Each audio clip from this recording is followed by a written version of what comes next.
السلام عليكم، ازيكم يا حبايبي؟ عاملين ايه؟ طبعا اللي حابب يعمل القمر ده والجمال والشياكه والحلاوه والطعامه دي يخش يشوف القناه على اليوتيوب، وما ينساش يشترك ويفعل زر الجرس عشان يجيلكم.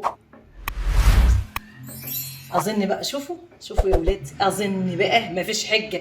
اللي يقول لي بتهبط واللي يقول لي مش عارف ايه، مفيش احلى من كده ولا اجمل من كده. السلام عليكم، ازيكم يا حبايبي؟ عاملين ايه؟ النهارده ان شاء الله هنعمل صينيه كيكه باسهل الطرق اللي ممكن تعمليها في ثانيه. طيب هنعمل ايه؟ كيكه عاديه جدا، كيكه الشاي. تنفع بقى للمدارس، تنفع للعشاء، للفطار، والله بقى مشيها زي ما تمشيها.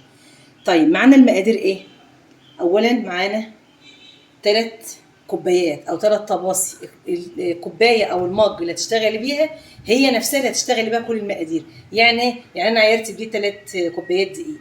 المقادير بتاعتنا هنبدا 3 كوبايات دقيق، 2 سكر، كوبايه زيت على بتاع طبسيه زيت على سمنه، معلقه خل، رشه ملح. بالنسبه للبيض معانا البيض هنا دوما 8. ليه؟ لان ده بيض بلدي. لو عندنا بيض من بتاع المزارع هيبقوا 6 ان شاء الله، لان ال6 بيبقوا اكبر من ده. معانا 2 باكيتة او باكوين كيك شيف، ومعانا 2 فانيليا. ده بالنسبه للطبسيه دي، لان الطبسيه دي كبيره مش صغيره، تعمل صينيه كبيره. طب لو انا مش عايزه المقدار ده، اشتغلي بقى بالكوبايه الصغيره وتبقى ايه، صينيه صغيره اللي هي مقاس 28. نسمي الله. ومعانا طبعا كوبايه لبن. طبعا كل حاجه مرحله، كل ما اجي اتنقل من مرحله لمرحله هعرفكم هنشتغل ايه. طب اول حاجه هنعملها ايه؟ اول حاجه هنعملها البيض. يبقى البيض اللي هنضربه الاول. طبعا هنتاخد كل المقادير دي على جنب كده دلوقتي اهو، وهنشوف هنعمل ايه. اول حاجه معانا البيض. بسم الله ونقول اول حاجه. زي ما قلت اول حاجه هنحطها في الخلاط هي البيض. طبعا هنشتغل بالخلاط، عايزه تشتغلي بمضرب الكهرباء والله براحتك. انا بقول لك على ايه اسهل حاجه ممكن، لان انا قناتي سهله وبسيطه، اسمها سهله وبسيطه. مش عايزه تعقيدات، انا عايزه، انا ذات نفسي بحب الحاجات السهله، مش عايزه حاجات تبقى ايه، صعبه. زي ما قلت هنحط 8 بيض. لو البيض اللي هو بتاع المزارع كبير، الاحمر او الابيض الاتنين شغالين عادي جدا، يبقى هنحط كام يا بنات؟ هنحط 6. انما البيض البلدي ده صغير شويه فهنحط 8. ماشي، يبقى كده عملنا البيض. خلاص ايه، وهنقول بسم الله ونصلي على الرسول، وهنضرب ضرب. اضربيه لحد ما يطفش منك. بسم الله. هضرب وارجع لكم. وانا بضرب هنحط معاه واحده فانيليا. انا جايبه 2 لان هي حجمها صغير، فهنحط واحده مع البيض، وهنحط واحده ان شاء الله ايه في الحاجه واحنا بنشتغل عشان تبقى ريحتها ظاهره. ده علشان الزفاره. هنقول بسم الله.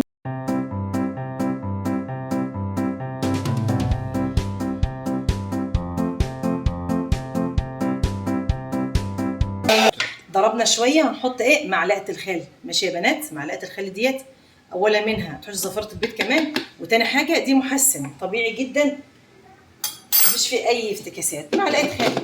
تضربي بقى البيض ده، انا عايزه البيض ده يتضرب ضرب كويس جدا، ما حطيناش لا سكر ولا اي حاجه لسه. هنشتغل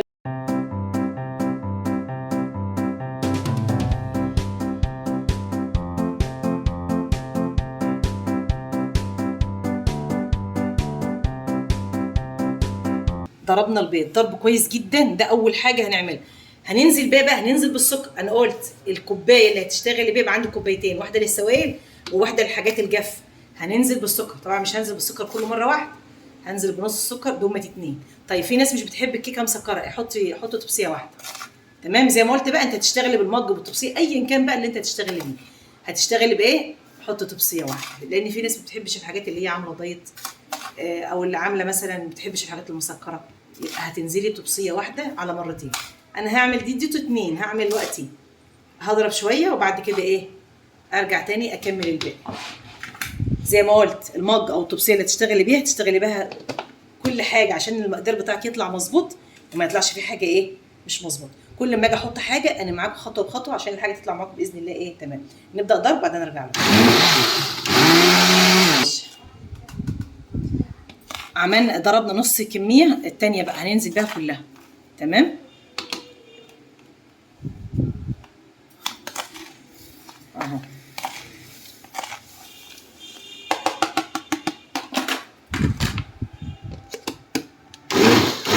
ليه؟ علشان ما نتقلش على الخلاط. وغير كده كمان المكونات كلها تتضرب بايه كمان.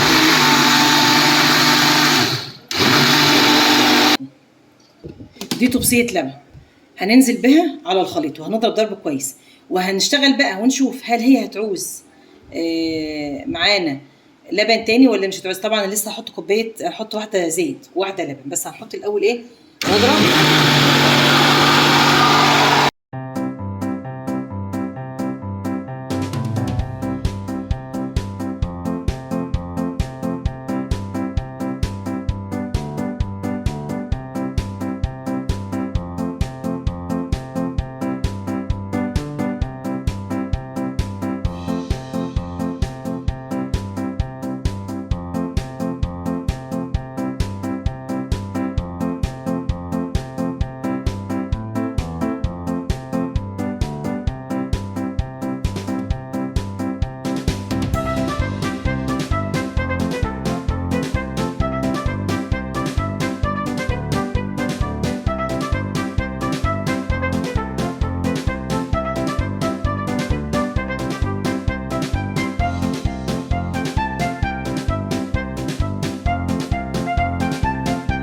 انا كده حطيت واحده لبن وحطيت واحده زيت، تمام كده. يبقى ده الخليط بتاعي جاهز، هضربه ضرب كويس وبعد كده هنشتغل على طول.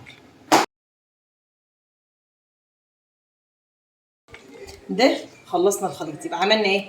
ضربنا 8 بيض، واحده 2 سكر، واحده لبن، واحده زيت. عايزه تقللي الزيت، والله بصي دي المقدار المظبوط. ما حاولي ان انت كيكه كل ما تطلعي لها مقادير مظبوطه بتطلع حلوه جدا معاكي. ودي كيكه عاديه مش فيها افتكاسات او فيها حاجه. طبعا انا مولعه الفرن يا بنات. ماشي، هنعمل ايه زي ما قلت؟ هننزل بواحده فانيليا كمان. لو انت عندك تانك او عندك اي، هننزل بايه؟ ذره ملح يا بنات، ريحه ملح صغيره اهي، بس مش اكتر من كده. طيب وايه تاني؟ زي ما قلت هننزل ب2 كيك شيف اهو، تمام اهو. ده 1 2. طبعا انا مولعه الفرن. ماشي، تولعي الفرن عشان يسخن معاكي يبقى جاهز. طب وهنعمل ايه؟ الدقيق ده منخول لازم تنخليه علشان يخش فيه الهواء، يتخلل الهواء عشان يبقى ايه؟ كيك هش وجميل كده. ماشي اهو. يبقى انا حطيت 2 كيك شيف في قلبه. طب انا ما عنديش كيك شيف، اي بيكنج باودر يا جماعه، يعني مش هنأزم يعني. مش هننزل على طول، احنا هننزل بقى ايه؟ حبه بحبه عشان ما تحدفيش الحاجه مره واحده كده فتنزل اهو. هنسمي بسم الله زي ما انتم شايفين كده، حبه بحبه. ماشي، كل ما تنزلي عشان الدقيق معاك ما يكلكعش ويبقى حلو، وبعدين ما يبقاش يتعبك وانت ايه بتنخليه اهو. احنا حطينا واحده لبن وهنحط كمان. لو احتاجت لقيتيها تقيله انزلي بكمان شويه لبن لحد ما، مش عايزاه تقيل قوي ومش عايزاه خفيف قوي. انا عايزاه يكون عجينه حلوه ملمسها كده ايه، مايل للتقيل ومش تقيل قوي برضه اهي.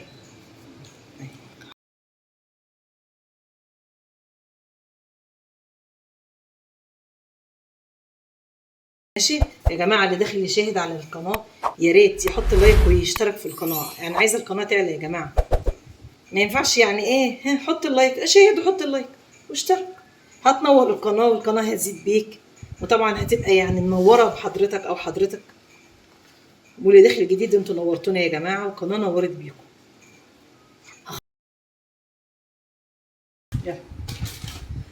هنجيب صينيه زي ما قلت، دي صينيه حجم كبير عشان انا عامله 3 طباسي كبار.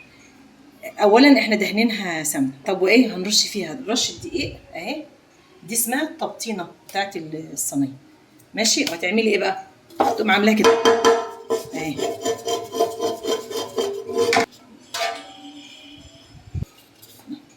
الدقيق اللي فيها زياده يتشال يا بنات. طيب انا عايزه اعملها كاكاو، ماشي. لو انت عايز تقسميها نص ابيض ونص كاكاو عادي جدا. هتحط نص الاولاني اقسميها في بولتين، نص اللي هو الساده اللي هي الكيكه الفانيليا العاديه، وهتجيبي معلقتين كاكاو وتقلبيها. لو لقيتيها تقيله حط عليها معلقتين لبن. ماشي ماشي يا جماعه. في حد قال لي انا عايز اكل كيكه شوكولاته، يعني بعد ما كنا خلاص هنفرغها خلاص جت في دماغه كده ان انا عايز. لا انا بصي بقى، ما دام انت قلت يا ماما اعملي. طبعا مين المصور بتاعي؟ عمر. هو يعني ايه عشان خاطر عمر هنعمل اهو. هنحط زي ما قلت معلقتين كاكاو، على حسب بقى انت بتحبيها غامقه خفيفه براحتك. ده كاكاو اسباني نضيف طبعا، جيبيه من عند العطار من غير سكر يا بنات. هنحط معلقتين ونشوف درجه الغمقان بتاعه. خلاص احنا كده هننقل بقى ايه المضرب في الناحيه التانيه، وهنشوف هنعملها ازاي اهي. تحس ان هي مثلا تقلت معاك، طبعا الكاكاو بيبقى تقيل. طب هنعمل ايه؟ تقوم رايحه حاطه عليها ايه معلقتين بس لبن اهو، ادا معلقه وده معلقه. وشوفيها لو لقيتيها لسه تقيله ارجعي عادي زودي معلقتين لبن، مفيش اي مشكله خالص. الثلاث طباصي خدوا مني بالظبط طبسيه وربع لبن. الدقيق، بالنسبه للدقيق يا جماعه، الدقيق هتجيبيه في دقيق متعدد الاغراض بينفع لكل حاجه، وفي دقيق مخصص للكيك والحلويات، وده انا بفضله. ليه؟ لان بيدي طبعا نتيجه حلوه، بيبقى حلو جدا. اي سوبر ماركت او اي عطاره الحاجات دي كلها بتبقى موجوده.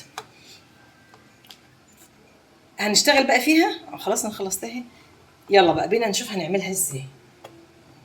انت عايزها ازاي يا عمر؟ عايزها تايجر؟ ايه رايك اعملها لك تايجر؟ خلاص ماشي، يلا هنعملها تايجر. يبقى انا عملت نوعين، فانيليا وشوكولاته. يلا نشوف بيشتغل معايا. لحظه بس عشان ايه نشوف هنعملها ازاي. لو انت عندك صينيه حاجز حاجه تحجز كده اعملي، بس احنا الاثنين هنشتغل في وقت واحد. هنقول بسم الله وهنشتغل.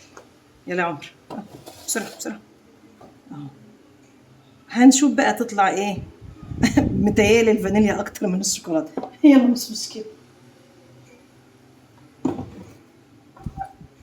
عشان خاطر بس ايه عمر يعني هو قال لي مادام قلت يا ماما خلاص، وعشان خاطر عيون عمر طبعا، لان ده المصور بتاعي خايفه يغضب عليا. عايز بنات. حابه اشكر كل اللي على القناه داخل مصر وخارج مصر. انتوا نورتوا القناه، ويا رب القناه تكبر بيكم كده وتبقى احلى قناه ان شاء الله على اليوتيوب مع قناه اميره حسن. ما تنسوش تعملوا الاشتراكات يا بنات. زي ما قلت الشوكولاته جت يعني ايه الشوكولاته. يلا مش مشكله عادي. ايه رايك بقى نشكلها كمان؟ يلا خلاص احنا هنخليها كده نستكفي بهذا الشكل وبهذا القدر. لحظه اعملها لك، ازوقها عادي، ايه المشكله يعني؟ لحظه ماشي. هي بقى اللي جت كده سبحان الله.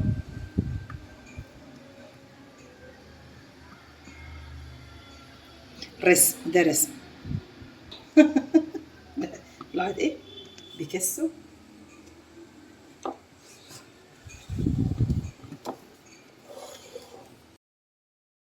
خليها يا عمر كده، ايه رايك؟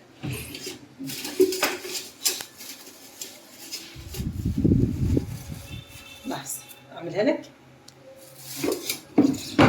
بصوا بقى هي كانت هتبقى فانيليا، ما اعرفش بقى جت ايه يعني. خلاص عمر يعني قال لي يا ماما اعملي لي لوحه فنيه. خلاص هنعمل لكم لوحه فنيه يا ولاد. ايه طبعا والله الواحد ياخد اوسكار فيه. ايه رايكم بقى؟ اظن مفيش احلى من كده. طبعا اي زوايد نزلت بالغلط دي هنشيلها عادي جدا بمنديل، وايه بتشيلها. طبعا انت بتعملي كده ليه؟ بتطلعي الهواء اللي في الصينيه. هتعرفي ازاي بقى ان هي مظبوطه؟ عقله الصابع ده انت تحطيها هتلاقي عقله الصابع. انا طبعا عارفه المقدار لان انا بعمله على طول. همسحها طبعا، هنضف اللي حواليها ده. اني حاجه الصينيه ديت انا طبعا مشغله الفرن هتهدي عليه. كل واحد عنده فرن عارف الدرجات بتاعته. انا فرن عادي فههديه لتحت، يعني ههدي العين لتحت بس وهسيبها. طب هتقعد قد ايه؟ المفروض ان هي تقعد من 40 ل 45 دقيقه وتطلعيها، ما تفتحيش عليها قبل كده. الناس اللي بتقول الكيكه بتهبط معانا لانك حضرتك بتفتحها عليها بعد 5 دقائق بعد 10 دقائق، فبتعمل عمليه ايه؟ بتطلع الهواء اللي فيها وتقوم هابطه. احنا هنسيبها بالظبط 40 دقيقه وبعد كده نفتح عليها. هتجيبي زي خيله زي دي كده بتاعه الستوب وتقوم راح ايه من غرزها فيها. لو طلعت ما فيش فيها اي سوائل يبقى هي كده استوت. هنسيبها لو الوش ما احمرش تحت الشوايه 5 دقائق هتبقى تمام. هنحطها وبعد ما نحطها هنرجع له. انا هوري لكم احنا بنحطها اهي. هتنزلي الشبكه بتاعتك تحت خالص على الرف الاخراني وهتنزليها. هنعمل ايه؟ هنقول بسم الله الرحمن الرحيم، اللهم صل على سيدنا محمد اهي. تظبطيها وتقوم قافله عليها كده اهي. طيب اللي عنده بقى فرن من اللي هي لها درجات، اكيد انتوا عارفين الدرجات بتاعتها. ده فرن عادي جدا، هي المفروض تبقى على 180 او 170. هي المفروض بصي على نار متوسطه خالص او نار. دلوقتي بقى لها 45 دقيقه بالظبط. ايه رايكم بقى؟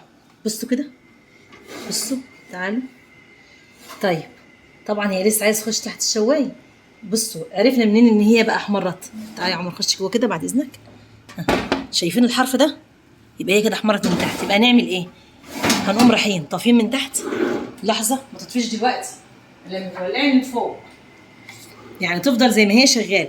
بصي كده هتقوم عامله ايه اهي، اهي ماشي. بالراحه برضه هتهدي كده وتقومي جايه من تحت ايه، طافيه عليها كده. اللون بتاعها بقى ما شاء الله تبارك الله اهي.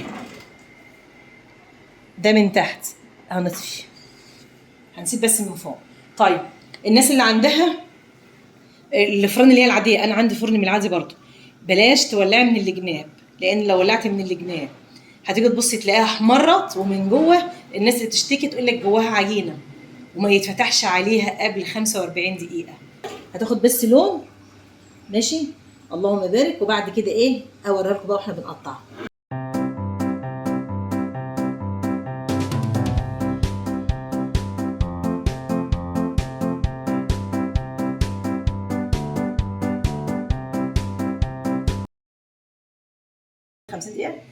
الصينيه الكبيره دي خدت معايا بالظبط 50 دقيقه. طيب اعرف منين؟ اقوم جايه كده الناس استوت اهي، اهي بصوا كده ما شاء الله تبارك الله.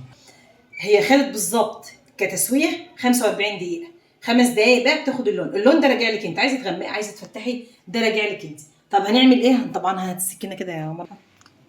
طبعا يا بنات هنقطعها التقطيع بقى بحبيبتي اللي انت عايزاه. المفروض ان هي تبرد، ما تقطعهاش وهي سخنه، سيبيها لما تبرد خالص. طب ممكن ازينها، زينها واعمل عليها شوكولاته تبقى اقسم بالله تحفه، احسن كمان من كيكه الاسفنجيه. تشربي بقى لبن، تشربي نسكافيه، شاي على لبن للاولاد وهم رايحين المدرسه. اظن ما فيش لا احلى ولا اروع من كده. طبعا هنشوف وبامكانيات مش كتير يعني. ماشي. ما تنسوش يا بنات تعملوا لايك وشير ماشي، وتعلوا القناه كده عشان ربنا يكرمنا من ورايا يا جماعه.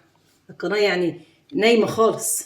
التقطيع يا جماعه زي ما قلت، ما تنسوش تشتركوا في القناه، قناه اميره حسن، عشان يجيلكم كل جديد من القناه. طبعا زي ما قلت اللي حابب يزينها يزين، بيبقى من الظريف يا عمر. ماشي اهي اهي. اظن مفيش اكبر من كده بقى. اها انا اصلا مش شايفه اهو، ولا تزعلوا. الله اكبر. يلا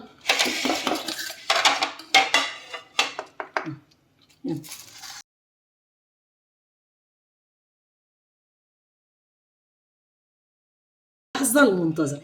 الكيكه دي شكلها ايه؟ احنا هنشوف. طبعا سخنه ومولعه نار، بس عمر مش فاضي، عنده مشوار، فلازم ان انا ايه اطلع بقى واخلص عشان يقفل معايا الحلقه. اللهم صل على سيدنا محمد. بصوا كده يا بنات، دي الكيكه. بصوا كده، بصوا شوفوا المنظر. اظن بقى ايه رايكم؟ الحلاوه والجمال والشياكه. لحظه بقى كده هنجيب لكم كمان بقى من البيضه اهي. التقطيع زي ما قلت كل واحد براحته. ماشي. لا لحظه بس، انا عايزك وانا بطلع دي كده اشوف الارض بتاعتي. بص كده.